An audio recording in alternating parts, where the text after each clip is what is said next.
देखिए, हम जानते हैं कि चारधाम यात्रा अभी शुरू हुई है, तो एक बहुत बड़ा हुजूम उत्तराखंड में आ रहा है।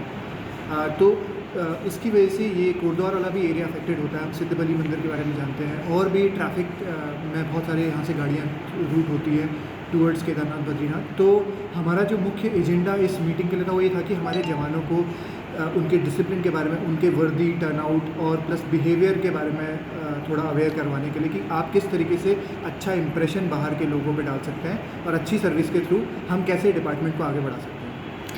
जो हमने हमारे मुख्यालय के थ्रू जो एड्रेस हुई है, जो इनकी परेशानी है, जैसे इनको अब तक का लीव्स वगैरह नहीं मिलती थी, जो कि अब इनके लिए अप्रूव हो गई है। CL जिसे हम कहते हैं, कैजुअल लीव, जो अब तक हमारे स्टाफ्स को मिलती थी केवल, तो इनके लिए भी अब 12 CLs अप्रूव हो गई हैं, जो महीने में एक CL अब ये ले सकते हैं, तो जिसमें इनकी सैलरीज वगैरह नहीं कटेंगी। इसके अतिरिक्त मेडिकल जियो जो आज से 1.5 साल पहले शुरू हो गया था, लेकिन अवेयरनेस की कमी के कारण शायद कुछ गलतियां हो रही थी, तो उस पर भी हमने इनको अवेयर कराया। और अभी हमारे मुख्यालय के अटेम्प्ट के थ्रू हमने हाल ही में हमारे शासन के स्तर से तुंगता भत्ता, जिसे हम कहते हैं हाई ऑल्टीट्यूड जो भत्ता होता है, वो अप्रूव हो गया है। यानी कि 9000 फीट से ऊपर जो भी हमारे जवान ड्यूटी करते हैं उनको 200 रुपये अतिरिक्त अब मिला करेगा।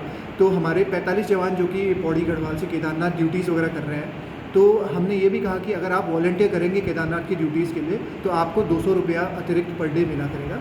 तो इससे ये होगा कि उनको भी एक मोटिवेशन मिलेगा और अच्छी ड्यूटीज़ वो कर पाएंगे। तो बेसिकली हमने इन मुद्दों को भी एड्रेस किया है।